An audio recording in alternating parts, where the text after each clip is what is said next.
Good morning and welcome to First Mover, your first global look at today's action in Bitcoin, blockchain, and digital assets. I'm your host, Jen Sanasi, here with my co-host, CoinDesk regulatory reporter, Amitosh Singh. Good morning, Amitosh. Good morning, Jen. How are you doing this fine Thursday morning? I'm doing great. How are you doing this fine Thursday morning? It feels like Friday. I am going to say that. I have to say that I'm thinking about a run on a beach. You and I both. All right. We are getting to the long weekend. It will be here soon enough. But before we get there, let's take a look at the markets, starting with Bitcoin. The CoinDesk Bitcoin price XBX index is currently at $27,197, bouncing around that $27,000 line. Let's take a look at Ether now. The CoinDesk Ether price ETX index is at 1,708, down about 0.5% this morning, doing a whole lot of nothing again. Let's see if the DeFi index is any different. The DFX, CoinDesk's DeFi index, is at around 100 points. All right, let's take a look at our story this morning. Elon Musk's X, formerly known as Twitter, has obtained money or currency transmitter licenses in 7 U.S. states, with the most recent one being Rhode Island. Musk has hinted at supporting crypto on the platform for a while, even briefly changing the logo from Twitter's bird to the Dogecoin dog before rebranding. Amitosh, what are your thoughts on this new development? Thoughts. That's a very interesting word you've used right now, Jen. Yeah, look, it's Elon Musk, man. He does anything, we got to take note. And it's X now, of course, formerly Twitter, that has done this. Now, here's what happened on Twitter. When news got out of Rhode Island and some of these other payment licenses from the other several US states, everyone got excited and like, okay, he's probably offering crypto services, but that's not the case. Rhode Island's license does allow for the ability for X or Elon Musk to basically go ahead and offer crypto services. We don't know if that actually means that he is now offering crypto services. Obviously, he isn't. Otherwise, we probably know he kind of tweets everything out. And as for the other states that we know of, every state has different requirements, and all we can say right now is that just because in these other states, to be specific, Arizona, Maryland, Georgia, Michigan, Missouri, New Hampshire, it doesn't necessarily mean that the license means they can actually offer crypto services. One theory out there is obviously that he's just getting his ducks in a row if and when the SEC backs down. I think that's an important point you bring up, Amitosh. Payment services doesn't always mean crypto services, although this is a very crypto-focused news show. You know, this reminds me of Coinbase's ambitions also to create a super app that has messaging and payments involved. I believe that Brian Armstrong has said that their goals are to be the WeChat of the West. Seems like there's a little bit of a race going on here. And I look forward to seeing the developments as we move forward. All right, let's pause now for the state of crypto. The State of Crypto is presented by Tron, connecting the world to the power of cryptocurrency.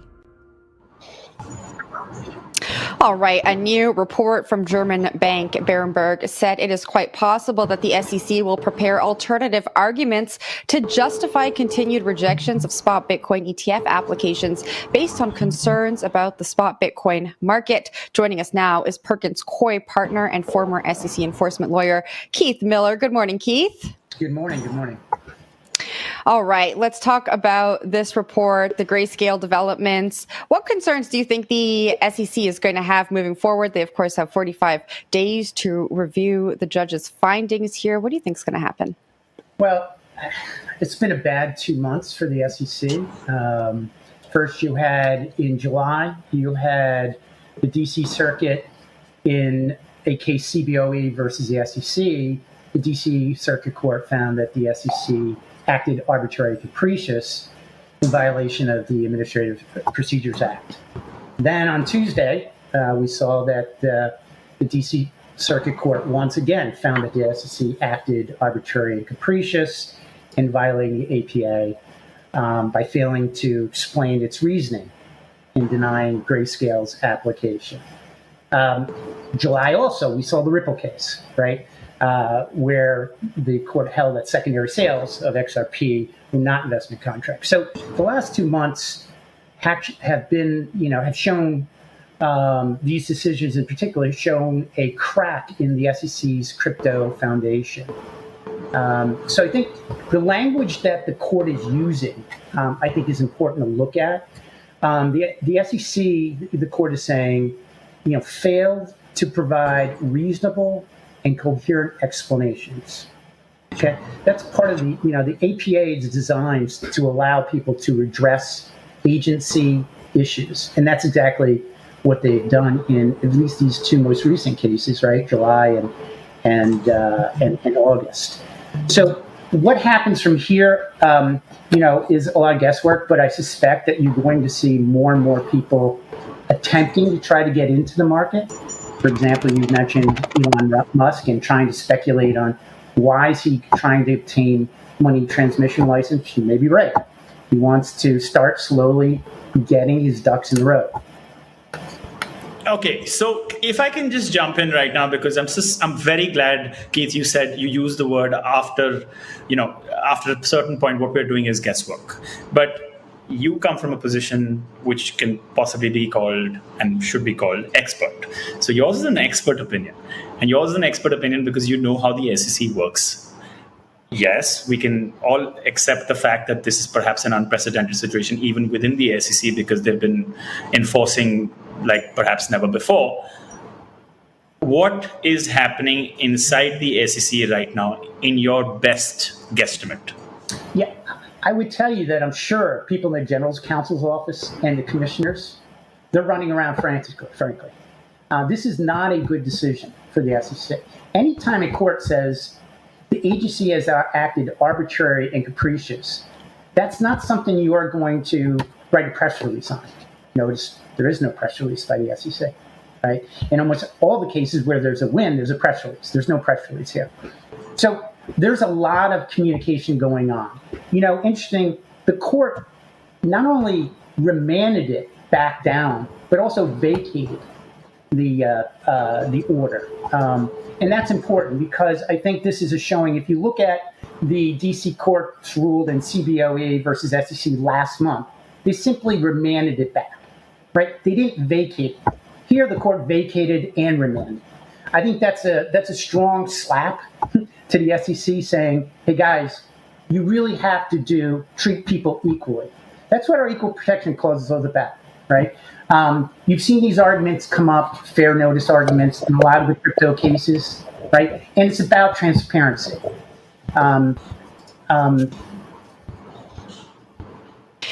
There's, of course, three things that could happen here. The SEC could appeal. They could find another reason to reject, like the Berenberg report is saying, or they could say, okay, we will do what the court is saying. We'll review the application and we will approve it. How likely do you think it is that they come up with another reason to reject this filing?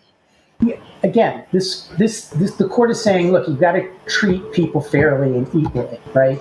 And here they said there's no distinction. There's a distinction without any explanation of how you treat Bitcoin spot versus Bitcoin futures. And so I think the SEC is in a tough position. And I think they're going to have to seriously consider this. Now, a lot of this is politically driven. So who knows ultimately if they decide to appeal this decision. The likelihood, I think, is that it's more likely that the SEC negotiates somehow with Grayscale. And that's my best guess. What would that look like? A negotiation with Grayscale? What would that look like? Well, I think, looking at the sharing agreements, surveillance agreements, and potentially trying to open them up a little bit more, that's a potential here. But again, the SEC is in a corner. It's a tough decision. Exactly, yeah. It's a tough decision to try to go to Grayscale and say, let's negotiate. The court, like I said, not only remanded it, but vacated it, basically saying, this is not good. Your explanations are not worthy.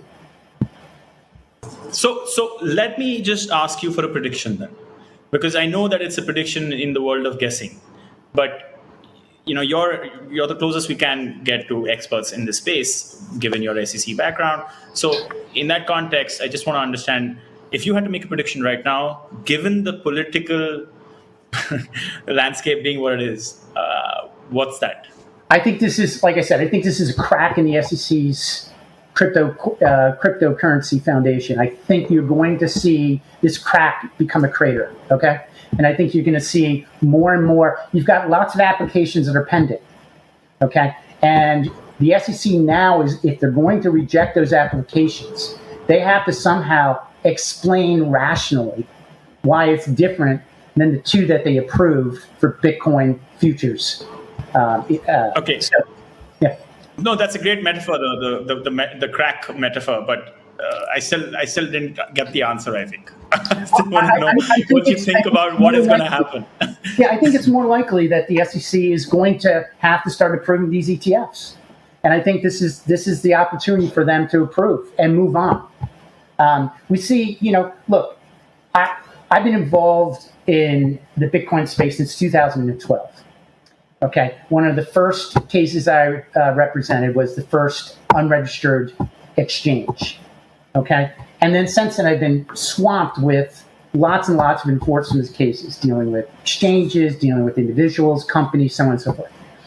I've said over the last 4 to 5 years, okay, and I've been in this area for over 10, the 4 to 5 years, the only way this is going to get solved is through legislation, right? The courts, yes, the courts are going to pick off cases here and there. We're starting to see court wins. We didn't see court wins back 5 years ago. In the last 2 years, 3 years, you're seeing court wins. That means the courts are disagreeing with the SEC's philosophy on cryptocurrency, right? You see this struggle, the turf war between the SEC and CFTC. That is being highlighted. You see more legislation. I think this is a total crack in the foundation because you're seeing courts disagree with the SEC. You're seeing Congress saying, we've really got to do something. Who is the real regulator here? I don't think there's a dispute over regulating these assets. It's how to regulate them. All right, and just before we go, we got to ask you about the Ripple case, another case where the SEC took a little bit of a blow. How would you compare the Ripple case to this Grayscale one? Yeah, they're not necessarily. I mean, one is obviously dealing with is a cryptocurrency a security and when and how, and this obviously is completely different. We're talking about Bitcoin spot. The SEC has come out a long time ago and said, we don't believe Bitcoin is a security. But as the judge in the Ripple case found, cryptocurrencies, which are commodities, right, can be securities. It depends how you sell and package them. You package them in a pool or in a basket, like an ETF, it's a security. But in and of itself, them by themselves are not securities, right? So I think that's how they compare. The Ripple case, I would also say, is interesting because it stands, at least from my opinion, it stands for a proposition: once a security, not always a security. And this is what we saw from the speech from the former Director of Corporate Finance, Bill Hinman, where he came out and basically said that exact phrase: once a security, not always a security. You have to look at the facts and circumstances every time. And it could, these assets could be securities. It's how they're sold. It's how they're packaged. It's what you say about them. And just because you say, right, I'm going to make an investment, that it's an investment, doesn't mean it's a security. Every commodity is an investment. And that's one of the fallacies here is a lot of people say, well, but people are investing in this, so it's got to be a security. No, that's not true. You can invest in a lot of things. You can invest in diamonds. I think it's important to note that when the judge ruled in Ripple, the judge said, and there's some experts on this, right? People are investing. Why are they investing? They're investing in the market. Why do you invest in Bitcoin, right? You don't know anything about whether the market's going to. You're investing in market. Same thing with XRP and all these other ones. Yes, you may be investing per se. I hope it goes up, but you're doing so because the market, not because some individual or entity is going to give you a dividend or give you a piece of the action. Okay. Final question for you. There's obviously experts like you, the journalists like us. We all kind of review what happens after a court order like that one. But there are also these, experts, institutional experts like Bernstein, the German bank Berenberg. Bernstein said in a research report that Grayscale's landmark win increases the likelihood that the agency might approve all Bitcoin spot ETF applications together. That was, I think, on day one after the order. On day two, we've seen German bank Berenberg said it is quite possible SEC will prepare alternative arguments to justify continued rejections of these spot Bitcoin ETF applications. What would you say to a trader who is looking at these institutional expert organizations reviewing that order? This is really, in my opinion, it's a political question. What does Chair Gensler want to do? You've had two commissioners who dissented in connection with the Grayscale denial at the SEC. So if Chair Gensler wants to continue to say the SEC is the enforcer of cryptocurrency, the SEC is going to make the rules on this, the SEC, he's going to find a way to put up more obstacles, to delay this. There's no doubt. So this is a political question. I think the fact that you see bigger, more traditional financial institutions coming into this space certainly helps the argument that we should treat all of them similarly. So I think the likelihood is it's all political, in my opinion. It's what Chair Gensler is going to decide at the end of the day. But I think we are seeing this crack, and I would say that it is more likely that the SEC starts approving these, maybe a few at a time, not all at a time, but maybe a few to the extent they are similar.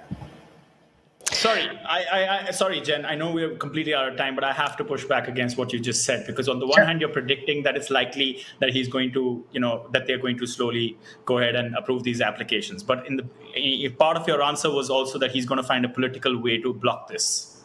Yeah. I think it depends on what Chair Gensler wants to do in the situation. If he wants to continue to stall, then there's going to be other issues that he presents, right? And he's going to block. Got it. We're completely out of time. We appreciate that. Thank you so much. Got it. Okay. Thank you. Keith, thanks so much for joining the show this morning. And that is an adorable dog you have on that picture frame behind you. Thank you. That was Perkins Coie partner and former SEC enforcement lawyer Keith Miller. We're going to take a quick break. Coming up, we'll take a look at crypto markets with CoinDesk Indices, and later, Impact Theory is the latest company to settle an enforcement action with the SEC. The CEO joins First Mover. Stick around.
Welcome back to First Mover. Joining us now to discuss the crypto markets is CoinDesk Indices Managing Director Andy Baehr.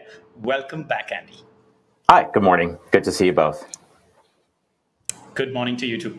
Now, August is coming to a close, my favorite month, but with the Labor Day holiday around the corner, so is the traditional end of summer. Let's just look back at the listless summer of 2023, apart from one perhaps grayscale development that was more colorful than the name sounds. Just take us through what's happened. Sure, and I'll start with a sort of U.S. definition of summer.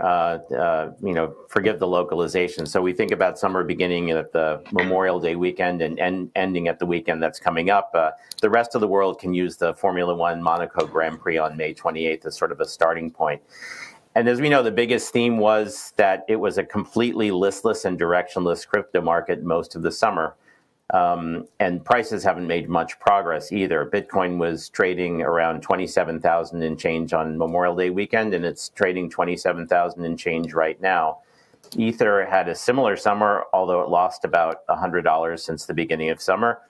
By the way, Ether was also trading around here a week or two before the merge. So in terms of just kind of price progress and excitement, it's just been lacking. So the lack of news has become the news. Even the CoinDesk Market Index, which tracks over 180 tokens, look at it between the end of May and now, and it's within 1% of itself. So we're struggling to find something to water ski behind right now, but the boat's not moving too fast.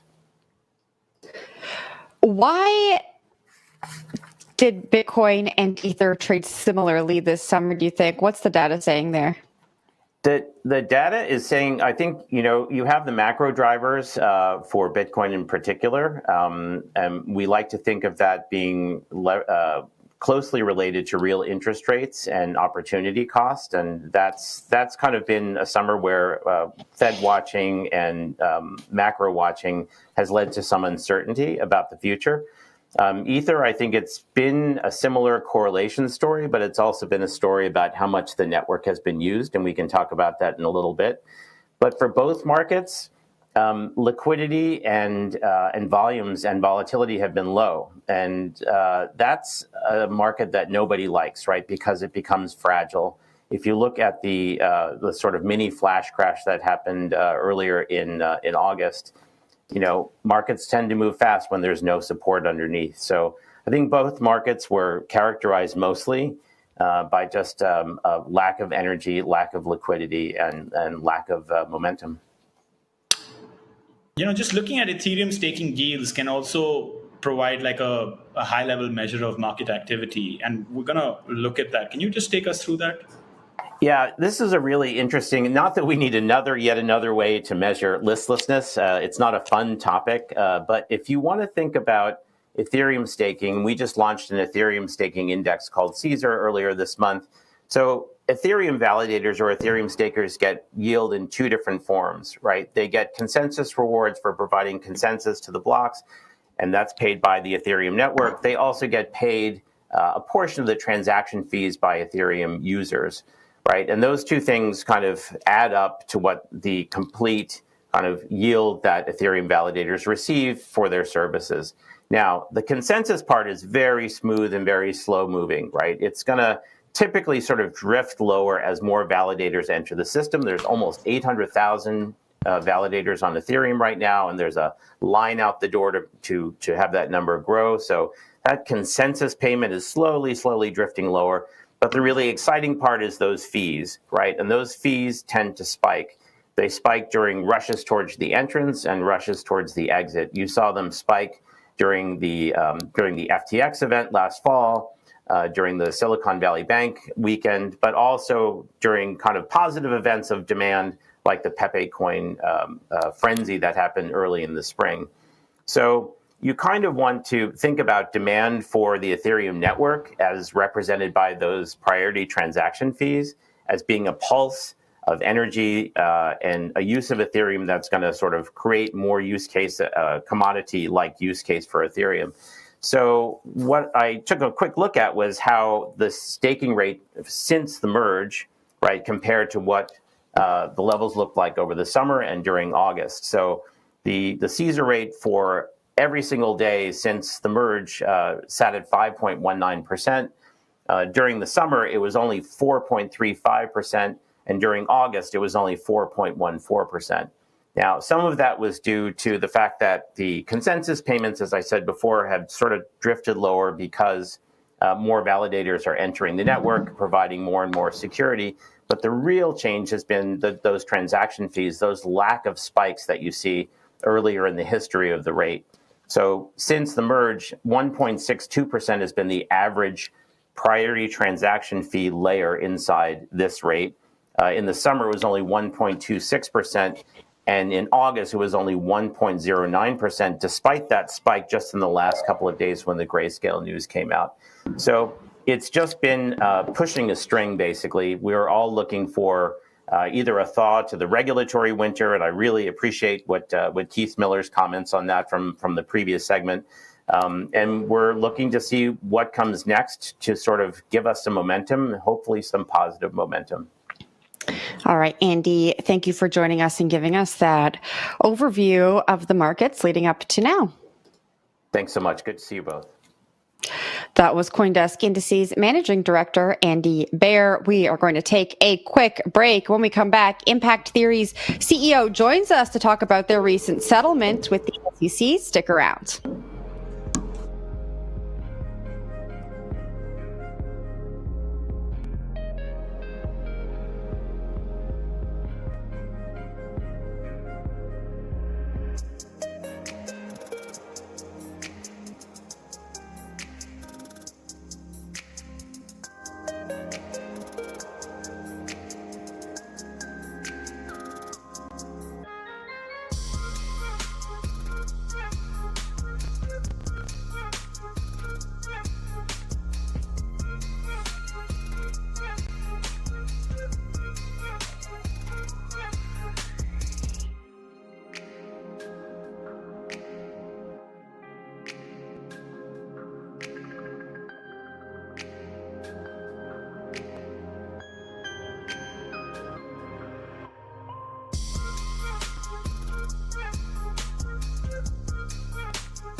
Good morning and welcome back to First Mover.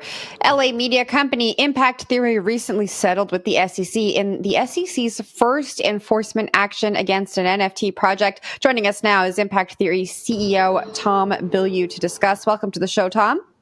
Thank you very much for having me. Thanks for being here. Now, it sounds like you've had an interesting couple of years dealing with the SEC. Talk to us about the engagement that you had with the agency. How did you end up at the settlement? They reached out to us, and at first we're just doing like a friendly fact-finding mission. And then after a while, because to be honest, in the beginning, I thought it was just going to go away. I felt that the way that we had handled it was very clear, that we weren't a security, that we hadn't treated it that way. And then as we realized that was not going to be their stance, then we got into a more formal process. And then through that process, negotiating back and forth, came to a resolution that seemed best for our community and for the future of our project. And so, felt very comfortable moving forward. Okay. It's rare that those who settle with, let's say, adversarial institutions to a particular industry come and speak, to news platforms. It's something that we really do appreciate. What made you do it? The honest answer is I don't feel like there's anything that I'm unwilling to talk about completely openly and transparently. I think the more people understand about how we ran our project, the more I think people will be very comfortable with this. And hopefully everything that we've gone through helps paint the path forward for the entire industry. And knowing that in the review of our case, there was a dissent statement made by two of the people on the commission. And I think that they pose some really important questions. And I certainly want people to start looking at that, because for this industry to move forward confidently, because I believe it's an exciting new technology that makes, I come from an entertainment perspective, but it makes an entirely new form of entertainment possible. And as somebody who really believes in that form of entertainment and wants to spend my life's work building that out, I definitely want to see clarity come into this space. And if there's anything that I can do to help that along, I will happily do. But I'm also very confident in how I've handled myself through this whole thing. And so, I always view things through the lens of, if I were alone on a stage with a microphone and people could ask me any question, would I be confident in the decision I'm making, knowing I will have to at one point stand up and answer why I did what I did. So from that perspective, I'm perfectly happy to stand here and talk about what we've built, where we're going, and what we think needs to happen to the industry so that people can really build with confidence. Tom, this $6.1 million fine, is that suggesting that you in somewhat agree with the SEC's allegations that you violated securities laws? They pointed to the communications of the project, maybe leading investors to believe that they could profit from the endeavors of your company. Is there any part of the SEC's allegation that you agree with here? And is that what led you to pay this fine? Well, now this is where you're going to get legal talk. So as you well know, this was a neither admit nor deny settlement, which was extremely important to me. And so we just ran the math of, okay, if we were going to fight this all the way, how am I going to end out? And we would have ended up spending roughly twice the amount of money that we were able to settle for. Because what I don't think many people know about our project is when we took the money in, when we sold the tokens, we didn't spend any of that money. So we just set it aside. And from my own personal investments into my company, we built what we were and are still building, quite frankly. So once I realized like how financial the community was, which I will admit I did not expect, and that is the one thing I very much got caught off guard by that. And so we launched at the very end of October, and then in December we offered a refund, a full refund. I paid the gas to send people their money back, and very few people took us up on that. So it was probably less than 20%. Ballpark numbers, I don't remember the exact number, but roughly 20% of people took us up on it, which I was surprised. I thought it was going to be more than that. And then as we're building and we go into a bear market, there's, some spicy people in the Discord, and just wanting to further clean that out and get people that really understood what we were building from the beginning, which I did tell people from the jump that if you're looking to make a trade, this is not the project for you. If you want something where you can hold it and holding it is awesome, then I'll make sense. But if you're just looking for a number to go up so that you can sell it, I'm not making those short-term decisions. So, but we still had people that were there for the financial energy. So we did another refund, and that was August of 22, and that was called out in the dissenting letter. So, look, again, happy with the settlement. I made my decision there and moving forward, but I do think for the industry to pay attention to that, to look at that, to understand that the commission is not yet on the same page. I think it's going to be very important for them to get on the same page, and to ask whether, moving forward, what's the right agency or framework to use to answer these questions. All right, Tom. I want to point to an interview we did yesterday. We had former head of policy at Coinbase and principal at HermineWong.xyz on the show, and she had this to say about the project. Let's take a look. This was much more of a scam. This is a scam that we've seen in a lot of different areas. What I love about the crypto industry is how sleuthing and self-policing it is. So this is one that was already uncovered by one of the crypto Twitter users, ZachXBT, I think, back in 2021. So part of us may be asking, why did it take until 2023 for the SEC to do anything about it? But separately, what can an NFT project take away from this? Look, don't be a scam.